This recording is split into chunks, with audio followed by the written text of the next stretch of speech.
What's up, everybody? This is Trey Biddy with HawgSports.com, HawgSports.com. Today on the show, we're going to take one last look at this Texas A&M game, look ahead to the Tennessee game as well, and we're going to answer your questions also. All that and more on Hog Sports Live.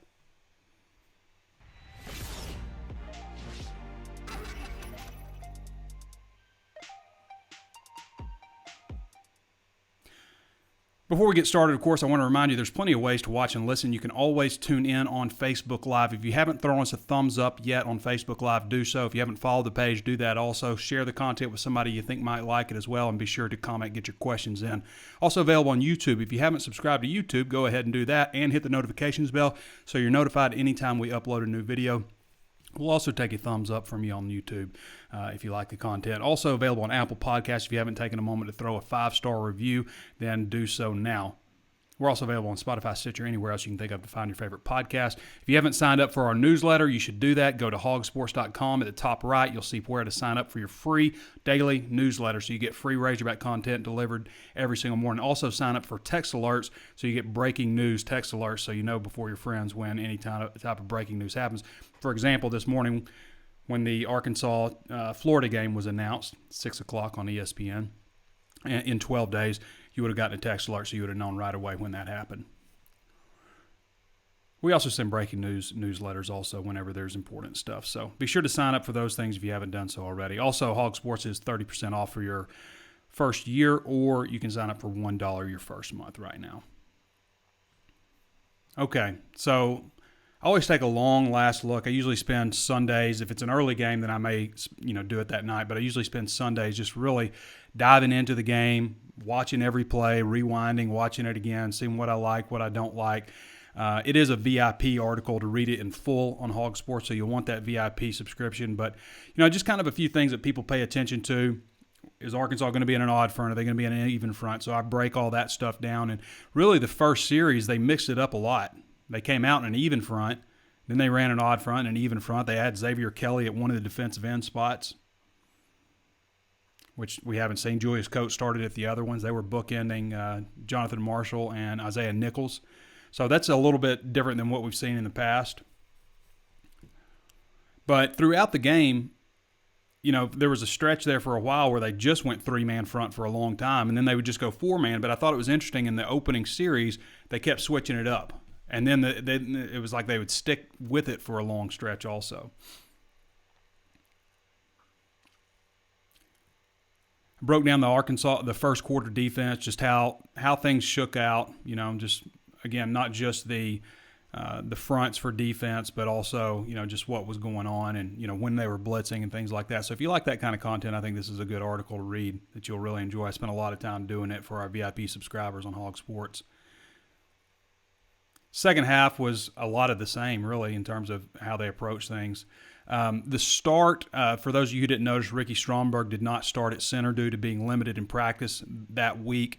But really, aside from not having him in there and Trey Knox just falling to the second team, basically, really coming out of camp, they had the 11 guys, I guess, maybe you'd say 9 guys, that you felt were the best players. So they were pretty healthy overall in offense.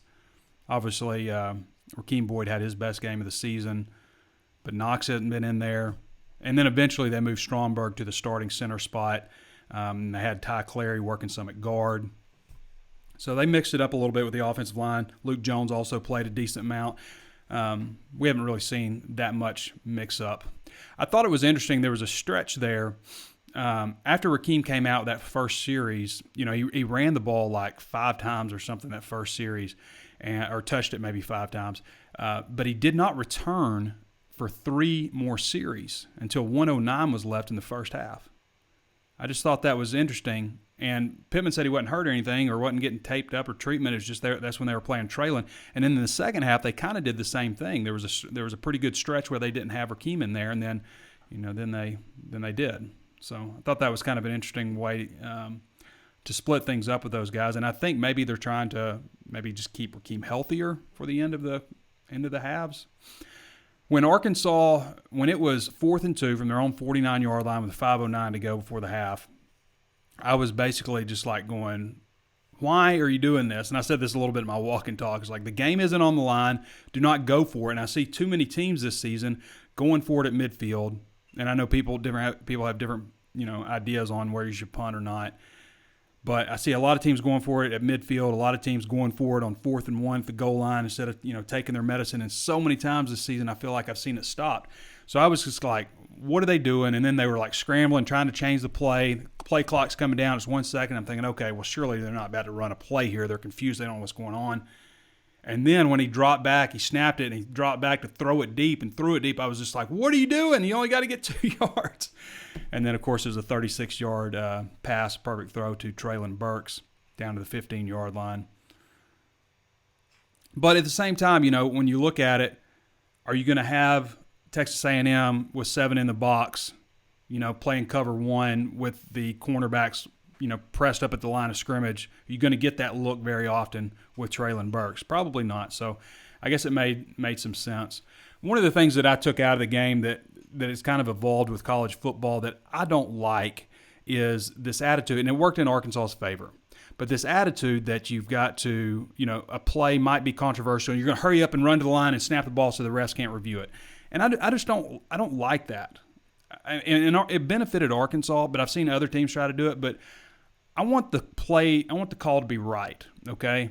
And I just don't feel like this is, ethics isn't the right word. What's the word I'm looking for? But I just don't like the way that is set up, that you can hurry up and try to snap the ball real quick before they have a chance to review it. But it benefited Arkansas. I don't know that Blake Kern caught that ball down at the 1 yard line that time before Arkansas scored on the screen pass to Tyson Morris. But I felt like it warranted a review.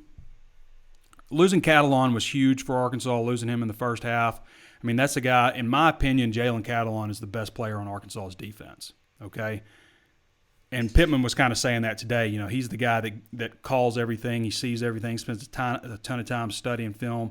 So losing him was really critical. I would like to see, first of all, it's got to be a harsh penalty, okay? It's got to be a harsh penalty for doing this because player safety is important. But ejecting a guy, to me, it just seems so harsh. Like, wouldn't maybe what if it was like a 25-yard penalty and a warning? And if you do it again, then you're ejected.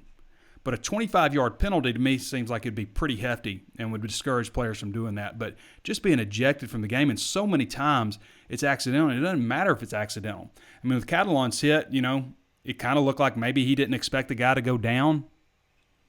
The guy was kind of going down. All kinds of little things like that you can't control that are bang, bang, results in this penalty. And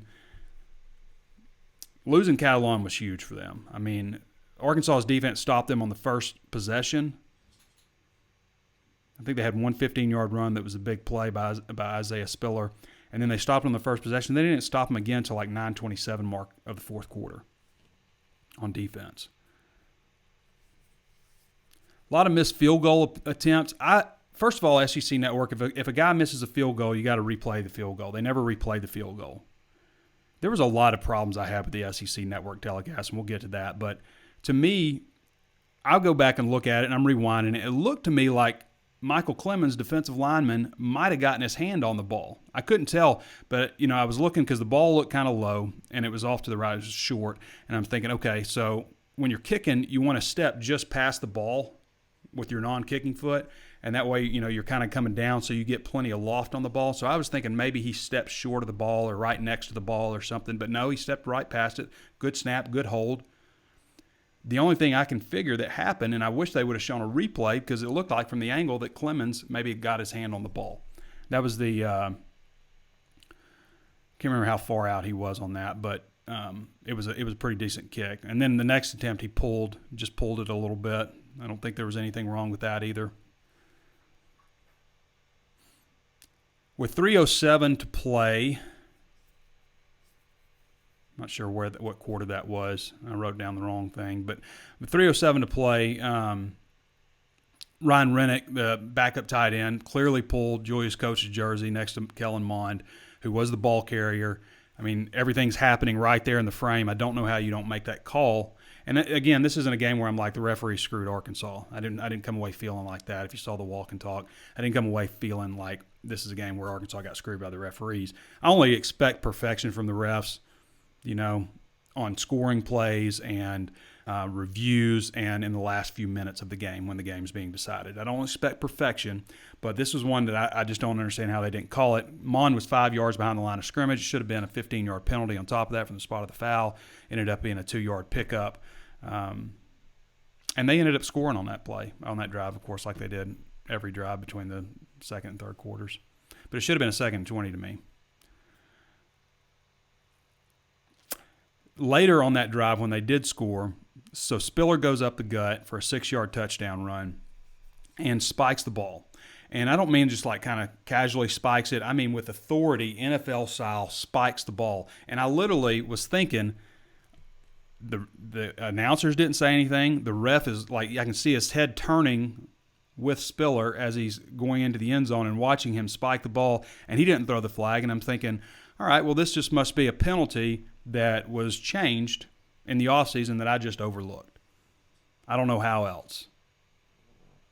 For those of you watching, I cut myself right here pretty good, shaving. I don't know if y'all can see that. I'm strategically turned this way so you don't have to look at the slice in my head.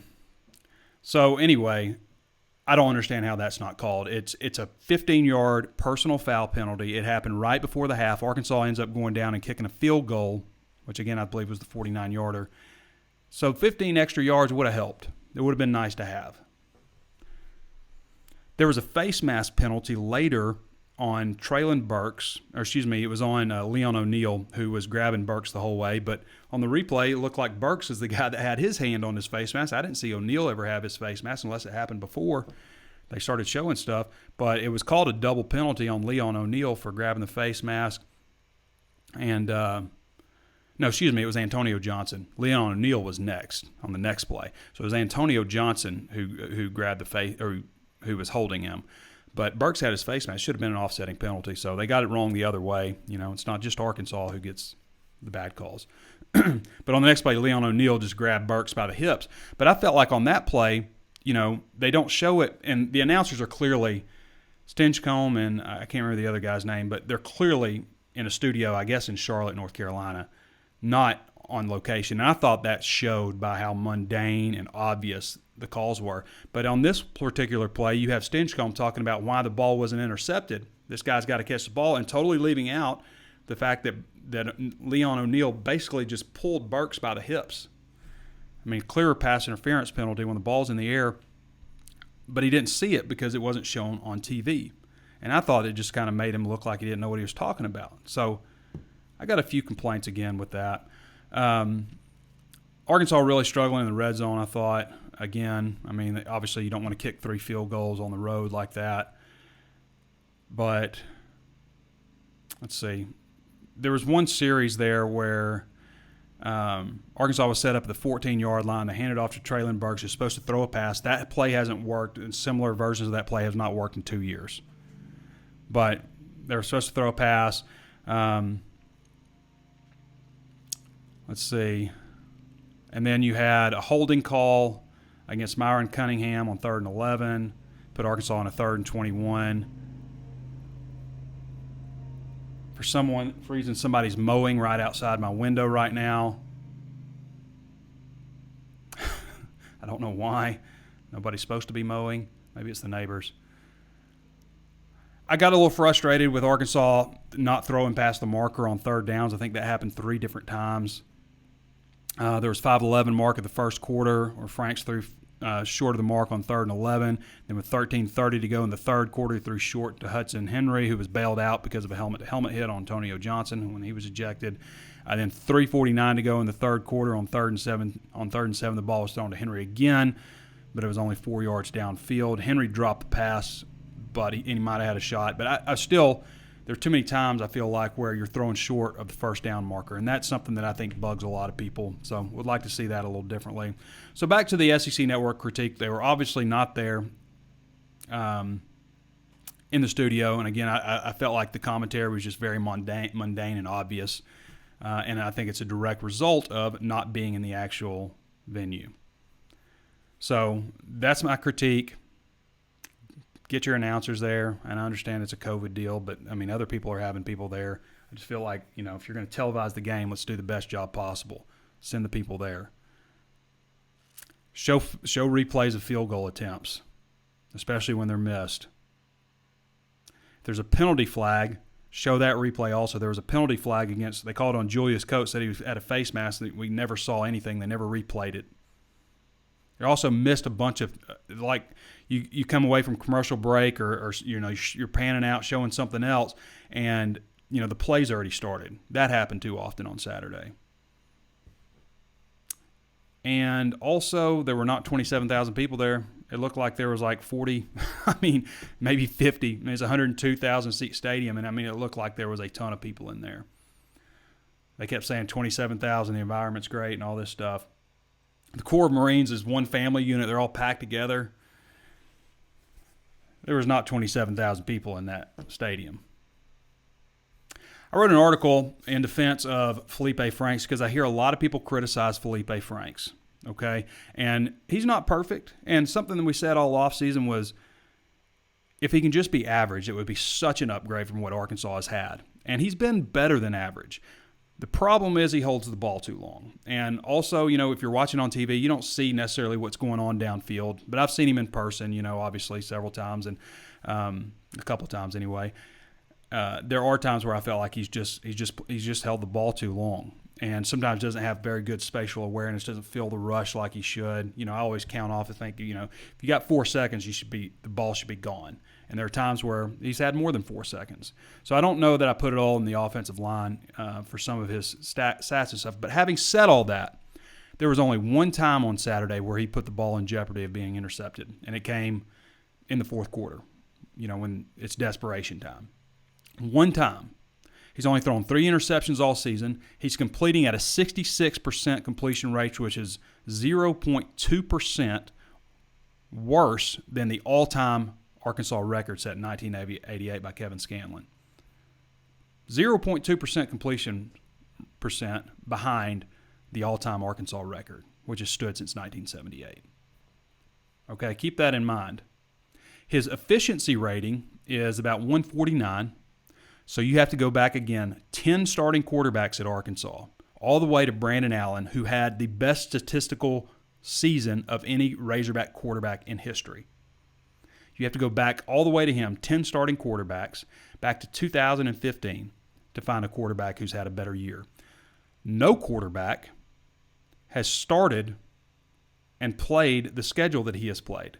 You would have to go back again to probably 2009, maybe even farther. Back then they played 4 of their first 5 games were SEC teams. All 5 opponents, including 3 in the top 25 right now, all 5 opponents are SEC opponents. And he's putting up this efficiency rating. So 105 of 159 passing, 66% for 1,213 yards, 11 touchdowns, and 3 interceptions. It's not bad, guys. Perspective. You got to have some perspective. But I've seen people say they ought to go with Malik Hornsby. Everybody loves the new backup quarterback, right? But I've seen that. I've seen, just harsh criticism on him holding the ball too long. But the bottom line is Franks gives you the best chance to win.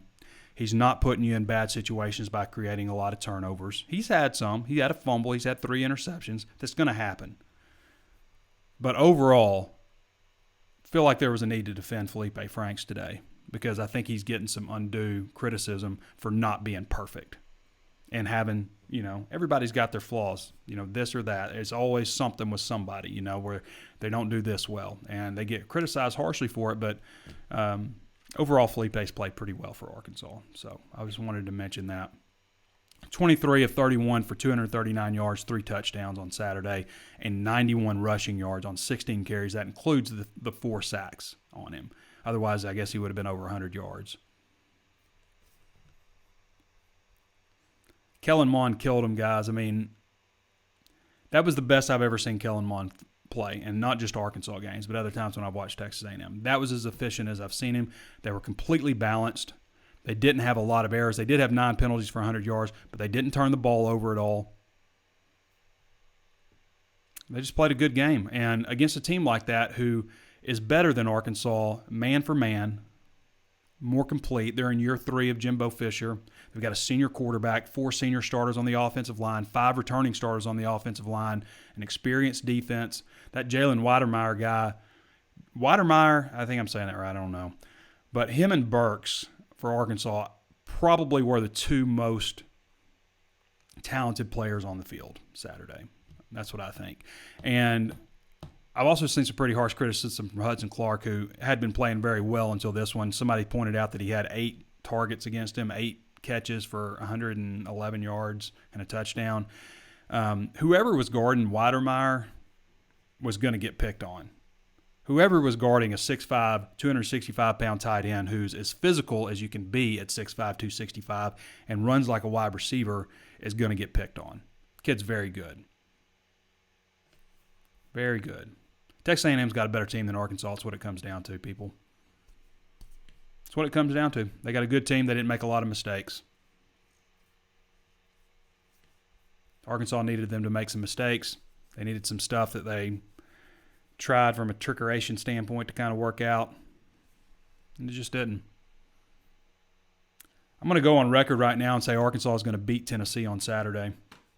Arkansas has already started preparation for Tennessee. They actually started the first day of the bye week. They started working on Tennessee because Tennessee, unfortunately for Arkansas, is coming off of a bye week from this past weekend after playing Alabama. So Arkansas knew that they weren't going to get any new film on Tennessee, so they went ahead and jumped in, did a day of prep on Tennessee. They got to work on Tennessee on Sunday, which is usually an off day. They'll practice on them again today. Tuesday, which is usually a work day for Arkansas, is an off day this week. And they're taking off Tuesday instead of Sunday because of the election. All right, I guess they want to give the opportunity to kids to make sure they go out and vote, and I guess also pay attention to the election returns, which, again, we're not talking politics on this show, but I would be surprised if we find out who wins on Tuesday. Arkansas released its depth chart for the Tennessee game today. Not a whole lot of changes other than in the secondary. Jerry Jacobs was listed as a starter last week. We know since he's opted out.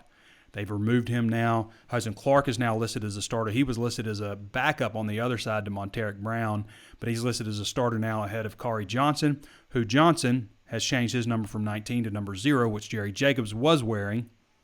Joe Fouché is now listed as a lone starter at boundary safety.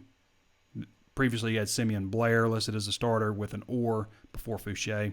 Malik Chavis is now listed in place of Hudson Clark as the backup boundary corner behind Monteric Brown. That's pretty much all the changes that have been made.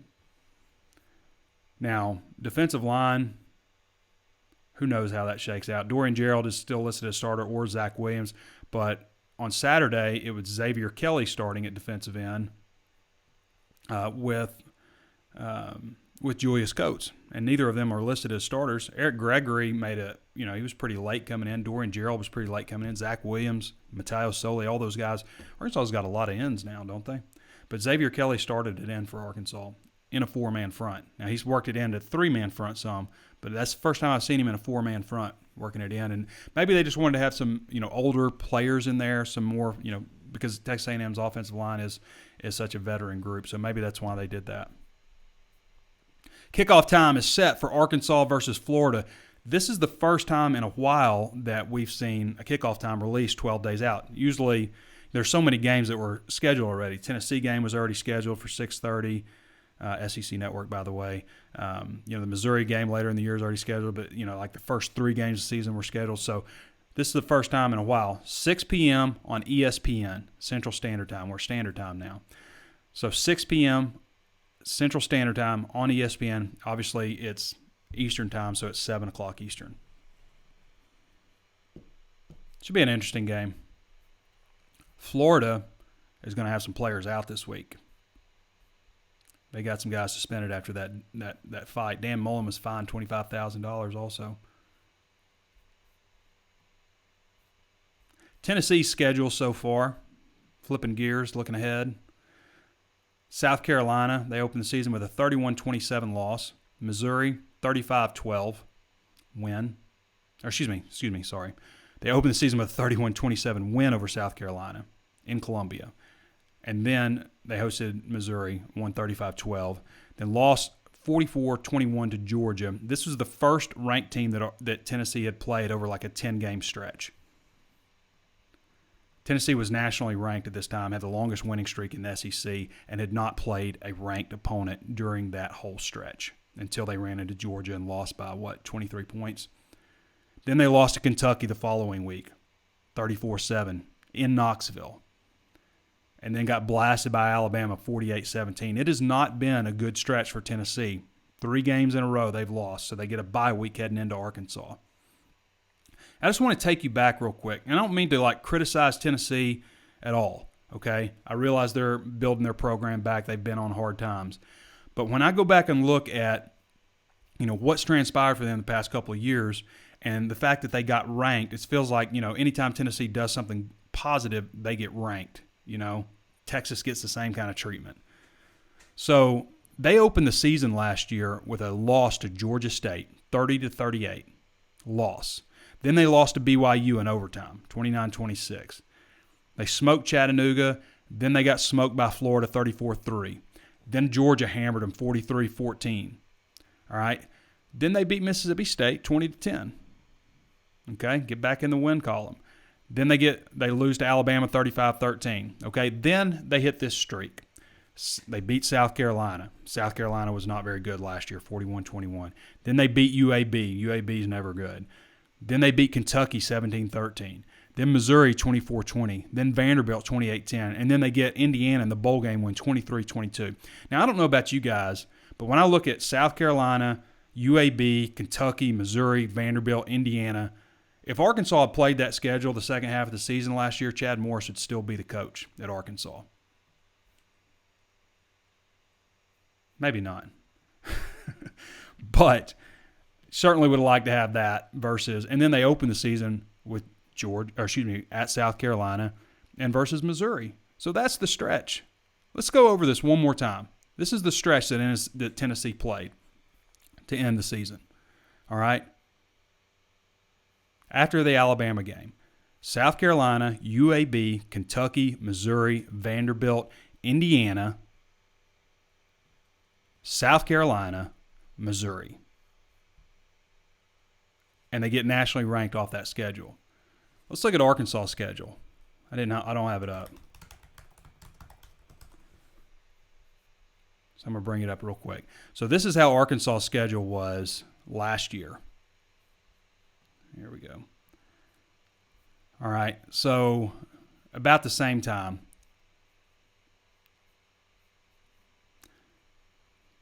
One, two, three, four, five. Okay.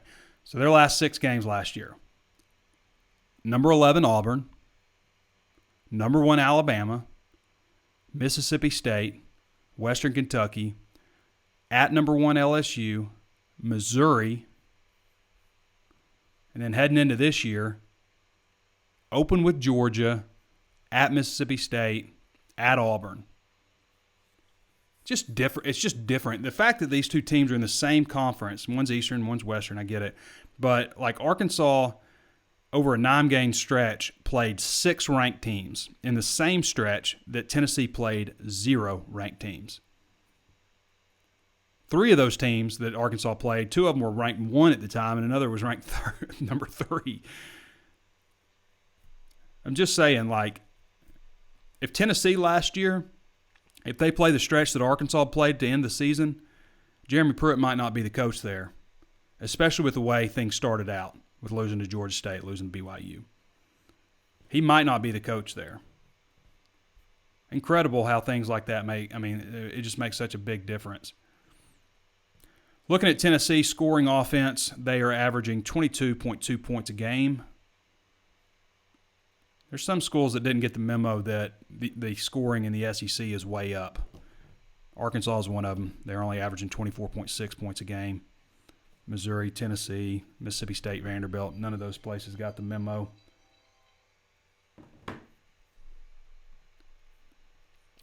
Total offense, Tennessee's averaging 323 yards a game. Again, not very good. Arkansas, not much better, 369.4 yards a game. Scoring defense, Tennessee is allowing 33 points a game, which is a lot. They're ranked tied for 10th in the SEC. Arkansas, on the other hand, is averaging 28.8 points allowed per game, ranked 5th in the SEC. Total defense, Tennessee giving up 407 yards a game, Arkansas giving up 423 to rank 9th and 10th, respectively. So that's kind of where things stand right now in the statistical world. Passing, where's Garantano? Jarrett Garantano is 11th in passing. Well, let's see. What's his rating? That's a better indicator. So he's 9th in efficiency rating. 128 is his efficiency rating. Felipe Franks is 5th, by the way, 149 efficiency rating. You look at rushing. Eric Gray is a guy that I really like. He's averaging 71 yards a game, 4.5 yards per carry, 2 touchdowns. He's from Memphis. I remember there was a kid that Arkansas was recruiting, and somebody pointed him out to me, and I was like, man, this guy looks really good. They might have a chance. And I look, he's like from South Carolina. I was like, they're not getting him. And then I see this kid, Eric Gray, from Memphis. I'm like, well, maybe they got a shot at Eric Gray. And then Tennessee, I believe, comes into the picture, and he ends up going there. But he's a really good-looking back, really shifty. He's not the only back they've got. They got the Ty Chandler kid, who's a senior, who's averaging 5.5 yards a carry. Fairly similar results. And receiving, Tennessee's best receiver right now is senior Josh Palmer, who is averaging 59 yards per catch. Palmer. All right, everybody, that's pretty much what I got for you on the breakdown stuff. Interesting game. I'm calling it right now. Arkansas is going to beat Tennessee on Saturday in Fayetteville. I picked them to beat Tennessee in the preseason, but I really feel strongly about it for some reason. I feel like, the benefit that Tennessee has to me in this game, they've recruited very well, obviously, but I just don't know that they're quite there where, and not that Arkansas is, I don't mean that, but Arkansas is the home team, okay? But the benefit Tennessee has to me is that they're coming off of a bye week after playing Alabama. Everybody feels easier after Alabama, and they get a bye week. So Arkansas did take advantage a little bit of their bye week and get a jump on Tennessee, so maybe that'll benefit them. Maybe getting an early start this week, working Sunday, Monday also helps them because they do get an extra day to at least think about everything that's going on, even though they won't be practicing on the field. So maybe there's some benefits for Arkansas. I'm going to hop over to the Razor's Edge VIP forum right now and answer some of the questions, and we're going to come over to you guys on Facebook and answer your questions as well. We've got about 10 minutes left here. Where are my questions? There they are. Before we get to the questions, one last time I got to tell you guys there's plenty of ways to watch and listen. Always tune in on Facebook Live. Follow the page if you haven't done so already. Share it with somebody. Throw us an emoji, a like, a frown face, something. Whatever, however you feel about the content, throw it right now and get your questions in, of course, because we're going to get to those in a minute. Also available on YouTube. Subscribe to the page and hit the notifications bell so you're notified anytime we upload the new videos. Also available on Apple Podcasts. Throw us a 5-star rating and leave a review. Say something nice about the show. Let people know what they can expect from HawgSports Live if you like the content. Also available on Spotify, Stitcher, anywhere else you can find your favorite podcast. Also, sign up for our free newsletter. Go to hawgsports.com. At the top right, you'll see where to sign up for newsletter and also for our breaking news text alerts. Both of these are free. We're going to send mostly free content to your daily morning newsletter. We'll also send breaking news items whenever something happens. But most of the content is going to be free. 75% of it is going to be free, all in one. Probably about 8 different articles each time. Also, text alerts. We don't spam you or anything like that. You can cancel both of these anytime if you don't like them, but all we do on text alerts is just send you breaking news. And we'll send you a link back to, more information if that. But we don't spam it. We don't tease it. We're just going to send you the news, okay? So 2 great things to sign up for if you haven't done so already. Birminghog says, where's Devin Bush? That's a great question, Birminghog. I mean, I've seen him out there in the game before last. He was out there. What was that, Ole Miss, I guess? So he's played some, but I guess he's just not moved up the depth chart. I guess it's just sometimes you get beat out. Maybe that's what it is. Hogzilla says, how many seniors realistically could the coaches invite back? How many spots are open for them? theoretically as many seniors as they want. Let's look. Let's look at the seniors on this roster. I've gone through it very recently just to kind of gauge it. But you've got Rakeem Boyd. He's not coming back, but obviously you'd love to have him back. Devion Warren, I think, is a possibility. Hayden Henry is a possibility. H.T. Fountain is a snapper. It's a possibility. Ty Clary is a possibility. So those are your true seniors on the roster right now. Jerry Jacobs obviously opted out. Dorian Gerald, I think going into the season, he was probably thinking this is his last year. He's going to put some good tape together and go pro. However, he has been injured. He hasn't played a whole lot. He's had the ankle issue. It's a possibility you could get him back. Felipe Franks would be welcome back, obviously. He could come back. Tyson Morris, welcome back. Jack Lindsey, I don't know if he'd come back or not. He's been the holder. I don't know that he's got much more than that in his future, but maybe. It's not. I don't think it. I think they'll probably do a situation where it's not going to hurt you from a scholarship standpoint. At least I'd like to think that they would do that, work with you some kind of way. Micah Smith could come back. Grant Morgan, that would be a really great one to come back. I don't know if Grant's getting drafted, but he's a really good college linebacker. Deion Edwards has been hurt a good bit this season. A.J. Reed at kicker could come back. I don't know why you wouldn't at kicker, unless you're just ready to go on and move on to the next phase of life. T.J. Hammonds, Jonathan Marshall. I think Jonathan is probably positioning himself to get drafted right now. Sam Lloyd could come back, but he's, I guess, is he the third punter? Chibozie Nwana has opted out. Myron Cunningham, I think he may be positioning himself to possibly get drafted late. Blake Kern, I think, would be a good one. I think going into the season, nobody thought Blake Kern, but, he's played well this season. Eli Hale's a walk-on. Xavier Kelly could come back if he wanted to. So that's pretty much it. I think that there could be some benefit. Sam Pittman mentioned this, but I was thinking that recently, but I was thinking this also. I think he mentioned it on Thursday. But, there's a lot of teams like Alabama that have guys on campus for 3 years. Regardless of what happens right now, they're going pro next year. For Arkansas, you could be talking about adding several 6-year guys, some men. I'm talking like some 23, 24-year-olds versus, other teams playing with, 19, 20-year-olds. That could shrink the gap a little bit in terms of these teams that get, a bunch of 5-star talents and stuff versus some veteran, experienced seniors. How old are you if you're a senior? 22, 23? So I guess maybe you could be 23, 24 if you're a 6-year guy.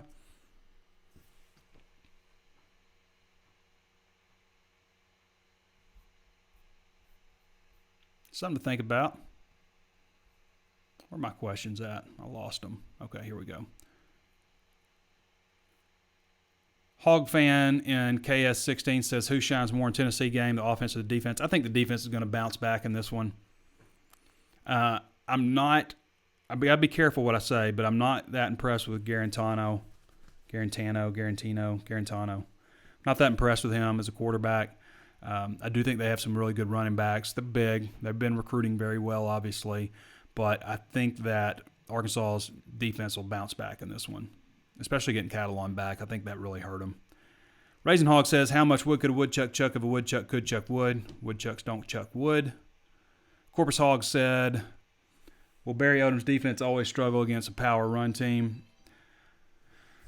I think they didn't tackle very well. I think that it just depends on the personnel. And just to show you how much you can improve in a year, that offensive line unit gave up 34 sacks last year for Texas A&M, and they've given up 2 this year.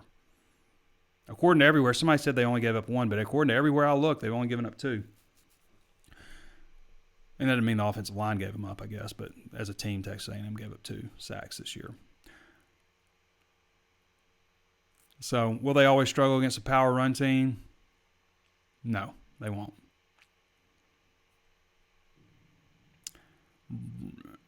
Rippy Rowe, I think I said it right that time, Rippy Rowe. With all the talk the seniors starting to pick up, which ones do you see coming back next year?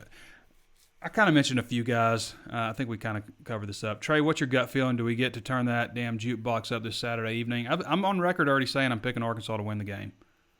I felt going in. I felt before the Texas A&M game that it was going to happen, and I feel even more strongly after it that Arkansas will win the game on Saturday. I usually don't come out and say it like that, but I don't know. For some reason, I got a feeling. That night's going to be a good night. All right, let's hop over to Facebook now. See what questions you guys have for us. Adrian Jones says, does Catalan have to sit out anytime during the first quarter because of the targeting penalty? No, since it was the first half, Adrian, then he fulfills his sit out, so he will be there. Curtis Kendrick says, via Mike Woods on his YouTube channel, 3 and out going to the NFL. Not sure what you're talking about. That's what I hate about Facebook is, like, I can't just see questions. Nathan E. Allen says, hey, Trey, love your stuff. Have you watched SEC Shorts on YouTube? That's a wonderful live spoof on Arkansas's Gold. Yeah, I've watched it. In fact, that reminds me, Nathan E. Allen, I forgot to watch this week's show, but I watch every single one that comes on. Those guys, I mean, they do it. To come up with some of the ideas they do and do it in such a short amount of time, like I find myself, like they come up with like a list of things, like a list of ideas that they have, and they'll see what fits where throughout the season, or they just come up with it on the spot. Love somebody to do like an interview with those guys. Do a great job. Casey Rowland says, just came online. Do we have a time on the game? The game Saturday is 6:30 p.m. On SEC Network. The game against Florida in 12 days is 6 o'clock on ESPN. That was just released today. It says, what are your thoughts on winning? I think I've covered that for you. Liked that we were running the ball more last week. I'd like to see us using the tight ends more. I thought they used Hudson pretty good bit, Casey. Probably as much as they ever have. What time is the Missouri game? The Missouri game hasn't been moved, so as far as I can see, the Missouri game is still going to be played on Saturday instead of on Friday, unless they make some kind of late change. But I don't see that happening at this point. But it's still to be announced. Okay, and traditionally it's played on Saturday.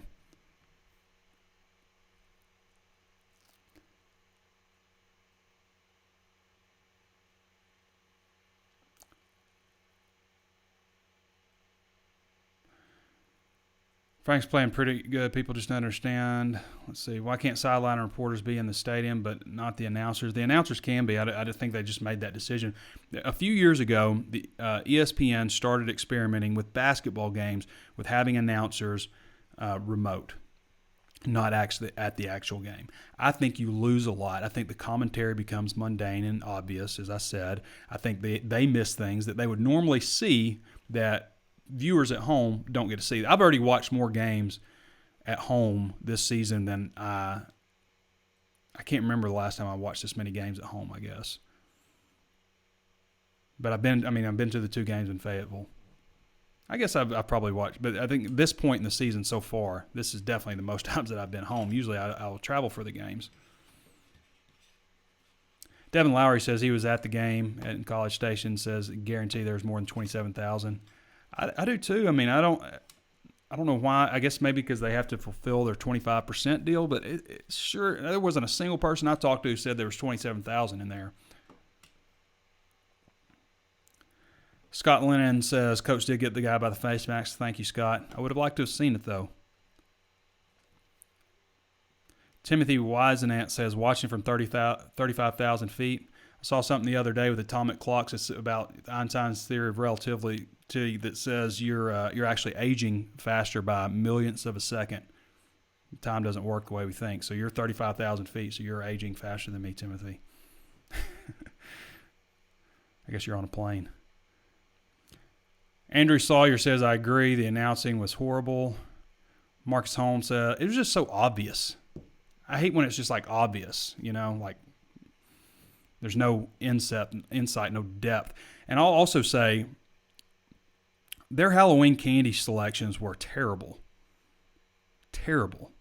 Whose top 3 is the Three Musketeers or whatchamacallit? And why would you save the green M&Ms for last when they all taste the same? It's not like they're Skittles or something. Pretzel M&Ms, one of your top 3 Halloween candies? Get out of here. Get out of here. I feel like I can't take anything you say seriously if you're going to say your top 3 candies are different versions of M&Ms, and number 1's plain M&Ms. Whose favorite is plain M&Ms? Whose second favorite is a whatchamacallit? I don't see anybody putting I'm not going to turn down Three Musketeers, but I don't ever see anybody putting that up there. Their top 3 favorite Halloween candies. It's a great Curb Your Enthusiasm episode where the doctor, Larry goes to, recommends this restaurant, and Larry goes to the restaurant, and the restaurant's terrible. And he goes back to the doctor and basically fires the doctor from being his doctor because he didn't feel like he can trust anything he says now. Great episode. Jason Barrington says there's numerous holds called. Yeah, there was a few. Again, I don't expect them to be perfect, but there are certain times when it's obvious. It's obvious that this dude has Julius Coates' jersey on that 2-yard run by Mond. I mean, it was right by the play, right where the action's happening. So I understand if this stuff gets away from the play, but this is right there. They're within 5 yards of each other.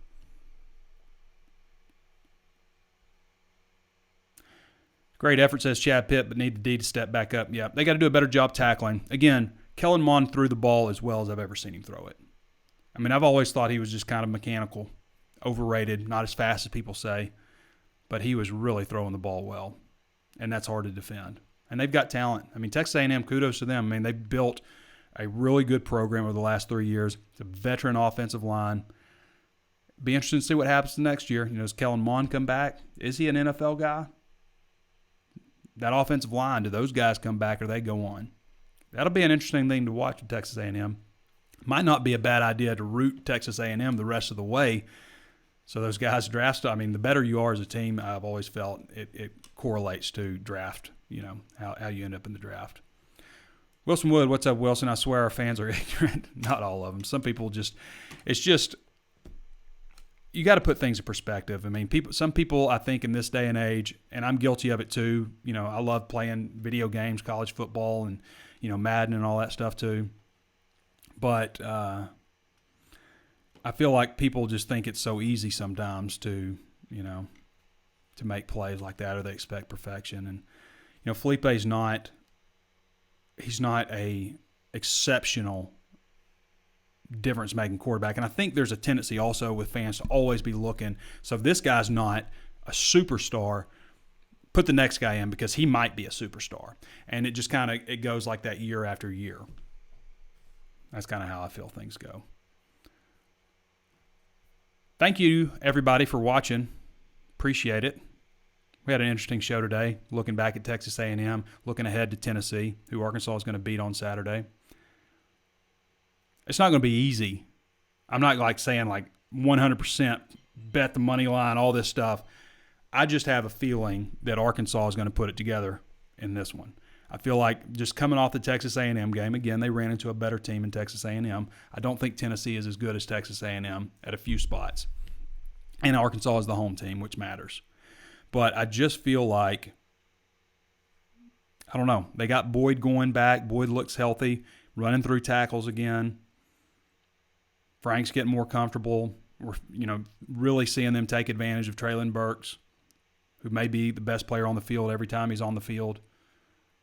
So far, I think he may have been in the games he's played. I mean, the full games that Traylon Burks has had, he's had over 1,000 yards.